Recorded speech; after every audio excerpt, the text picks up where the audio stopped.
श्री शिव पुराण महात्म्य। सोनक जी के साधन विषयक प्रश्न करने पर सूत जी का उन्हें शिव पुराण की उत्कृष्ट महिमा सुनाना। श्री सोनक जी ने पूछा, महाज्ञानी सूत जी, आप संपूर्ण सिद्धांतों के ज्ञाता हैं। प्रभु, मुझसे पुराणों की कथाओं के सार तत्व का विशेष रूप से वर्णन कीजिए। ज्ञान और वैराग्य सहित भक्ति से प्राप्त होने वाले विवेक की वृद्धि कैसे होती है तथा साधु पुरुष किस प्रकार अपने काम, क्रोध आदि मानसिक विकारों का निवारण करते हैं।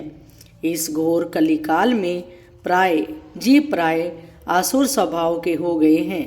उस जीव समुदाय को शुद्ध देवी संपत्ति से युक्त बनाने के लिए सर्वश्रेष्ठ उपाय क्या है? आप इस समय मुझे ऐसा कोई शाश्वत साधन बताइए जो कल्याणकारी वस्तुओं में भी सबसे उत्कृष्ट एवं परम मंगलकारी हो तथा पवित्र करने वाले उपायों में भी सर्वोत्तम पवित्र कारक उपाय हो।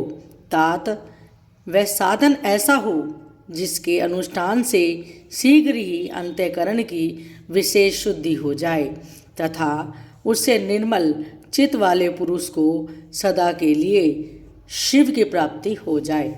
श्री सूत जी ने कहा, मुनि श्रेष्ठ सोनक, तुम धन्य हो, क्योंकि तुम्हारे हृदय में पुराण कथा सुनने का विशेष प्रेम एवं लालसा है। इसलिए मैं शुद्ध बुद्धि से विचार कर तुमसे परम उत्तम शास्त्र का वर्णन करता हूँ।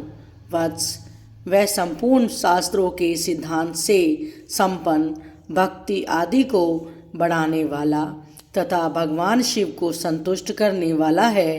कानों के लिए रसायन अमृत स्वरूप तथा दिव्य है, तुम उसे श्रवण करो। मुने, वह परम उत्तम शास्त्र है शिव पुराण, जिसका पूर्व काल में भगवान शिव ने ही प्रवचन किया था। यह काल रूपी सर्प से ही प्राप्त होने वाले महान त्रास का विनाश करने वाला उत्तम साधन है। गुरुदेव व्यास ने संत कुमार मुनि का उपदेश पाकर बड़े आदर से संक्षेप में ही इस पुराण का प्रतिपादन किया है। इस पुराण के प्रणयन का उद्देश्य है कलयुग में उत्पन्न होने वाले मनुष्यों के परम हित का साधन। यह शिव पुराण परम उत्तम शास्त्र है। इसे इस भूतल पर भगवान शिव का वांग्मय स्वरूप समझना चाहिए और सब प्रकार से इसका सेवन करना चाहिए। इसका पठन और श्रवण सर्व साधन रूप है। इससे शिव भक्ति प्राप्त श्रेष्ठतम स्थिति में पहुँचा हुआ मनुष्य शीघ्र ही शिवपद को प्राप्त कर लेता है। इसलिए संपूर्ण यत्न करके मनुष्यों ने इस पुराण को पढ़ने की इच्छा की है अथवा इसके अध्ययन को अभिष्ट साधन माना है। इसी तरह इसका प्रेम पूर्वक श्रवण भी संपूर्ण मनोवांछित फलों को देने वाला है।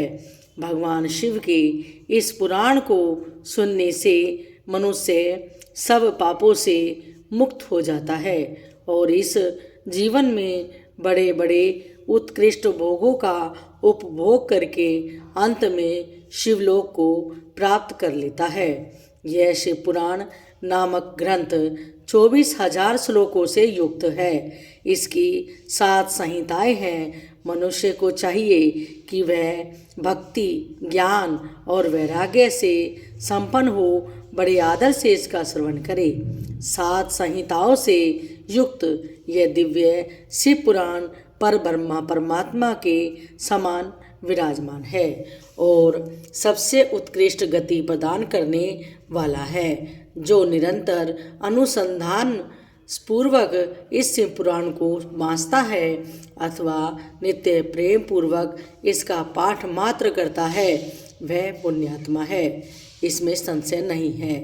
जो उत्तम बुद्धि वाला पुरुष अंतकाल में भक्तिपूर्वक इस पुराण को सुनता है, उस पर अत्यंत प्रसन्न हुए भगवान महेश्वर उसे अपना पद धाम प्रदान करते हैं।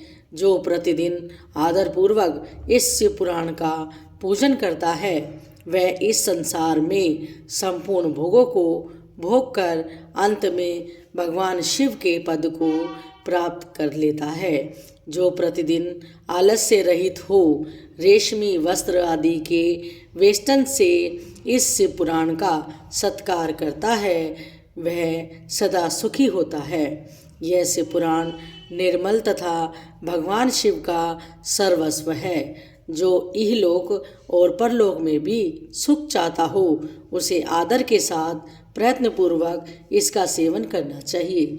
यह निर्मल एवं उत्तम शिव पुराण धर्म, अर्थ, काम और मोक्ष रूप चारों पुरुषार्थों को देने वाला है। अतः सदा प्रेम पूर्वक इसका श्रवण एवं विशेष पाठ करना चाहिए। ओम नमः शिवाय।